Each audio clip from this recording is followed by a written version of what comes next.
The governor did something that really was unprecedented in all of my time at the Capitol, whether it was under Democratic governors or Republican governors. They typically offer up a budget during their State of the State address, and most oftentimes that budget is used as sort of a general framework or a discussion starting point.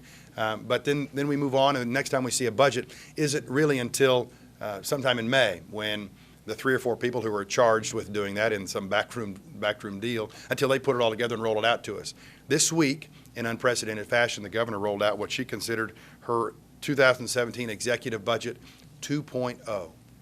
My caucus was puzzled by it, but we were comforted to know that our members on the other side of the aisle, the House and Senate Republican caucuses, I think were almost equally as puzzled by it.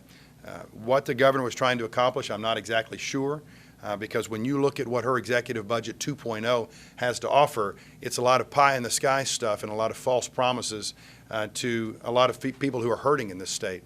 We appreciate the fact, as we said at the beginning of this year, that the governor realizes her statements in years past that we don't have a revenue problem, we have a spending problem, isn't exactly true.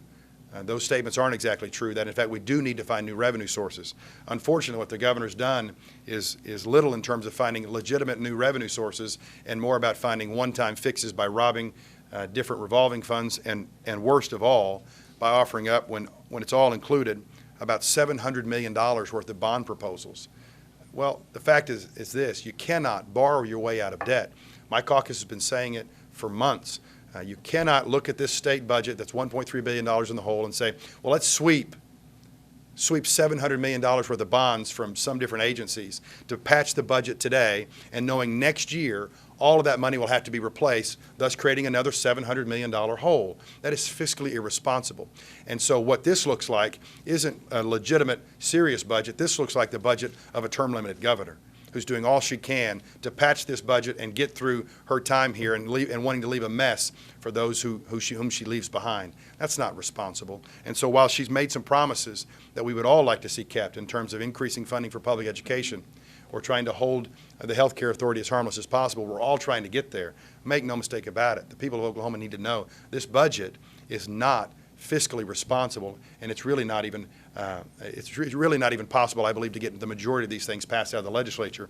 I visited with the Speaker and several members of the Republican caucus, and they are not enthusiastic about the idea of taking out debt that'll just have to be replaced next year, and then because of the debt, we'd have to pay another $80 to $100 million in interest payments on it.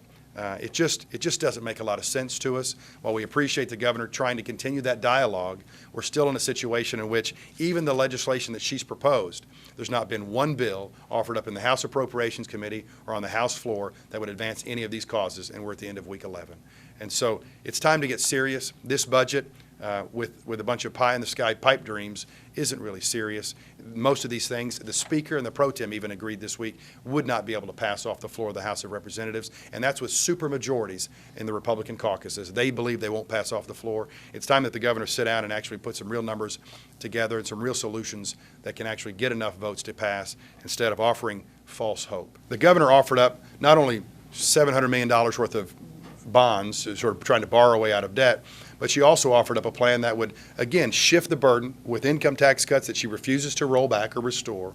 Instead, she wants to turn around and eliminate the earned income tax credit for poor families. She wants to eliminate the child care tax credit for working families. It's unconscionable to my caucus that she would think that it's okay to cut $160 million worth of income taxes in January, but to turn around and raise $27 million worth of taxes on working families just in the child care tax credit alone. And then you go to the earned income tax credit, and there's even more money that she's taking out of the pockets of working class families. This shift of the burden from wealthy folks to poor folks, not only financially, but also we're clearly shifting the burden when we make it tougher for people to fill classrooms with teachers. We're shifting the burden on the middle class and working class families there. Our caucus won't support it, and my hope is that the Republican majority won't either. I don't see any real way of maintaining the current education levels as to where they are. When the Speaker came out a week or so ago and said that his caucus was going to do all they could to keep those budget cuts to education at no more than 5%, I think that was probably a much more realistic approach. And so for the governor to come out and sort of rob Peter to pay Paul, taking from one kitty to give to another kitty, also that she could try to offer up some false hope, I think at the end of the day, it's very unlikely, and that's unfortunate. I mean, there are ways. Our caucus has said over and over again, if you would find a way to roll back the income tax cuts, restore the income tax cuts, find a way to bring our federal dollars home for Medicaid, and find a way to eliminate legitimate tax credits and exemptions that should go, then you can help to balance this budget. But right now, that doesn't appear to be the focus. For any legislator in this building to say that there is the resources, the revenue there to offer up teachers a pay raise at a time in which teachers are losing their jobs all across this state, at a time in which school districts are going to 4-day school weeks, at a time in which gifted and talented programs are being cut and athletic programs are being cut, it's just not accurate. One thing that people despise about politics is the games that are being played and oftentimes the political lies that are told. To come out here and to say that the teachers would have any chance of getting a legitimate pay raise in this environment with all that's happening around public education, it's just wrong. And while we want to see teachers get a pay raise, we've fought for it for years. In this environment, I don't believe it's possible. And so anybody that peddles that fiction, that comes out and tries to make teachers believe that they're really with them, the voters and the teachers need to ask the question, why are they doing that? Why are they doing it now? Why are they doing it now when there's a $1.3 billion hole? Could it be because they're all facing a tough election cycle and there's more teachers, Democrats, Republicans, and independents who filed for office this cycle against those incumbents than have ever filed in recent memory? Maybe that's the reason why they'd be offering up false hope, knowing at the end of the day it wouldn't happen, but hoping that their citizens, their constituents, would somehow give them credit for offering up a plan that really has no real opportunity to pass. Our personal legislative success for our caucus, 5 or 6 years ago, our caucus began to beat the drums on trying to require insurance companies in Oklahoma to provide coverage for families who had children with autism. And the Republican caucus stonewalled us and defeated amendment after amendment and bill after bill.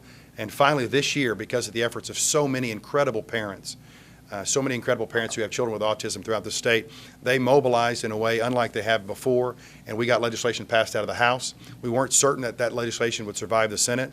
As of this week, that legislation did pass off the Senate floor, and so while it's still got more time to go, we've got to go through a conference committee process and a few other legislative hurdles. We are encouraged for those families in Oklahoma who are struggling to get health care coverage and resources for their children with autism. We're encouraged for them that this legislature, in a bipartisan manner, appears poised to offer them the much-needed relief that our caucus tried to offer them 5 or 6 years ago.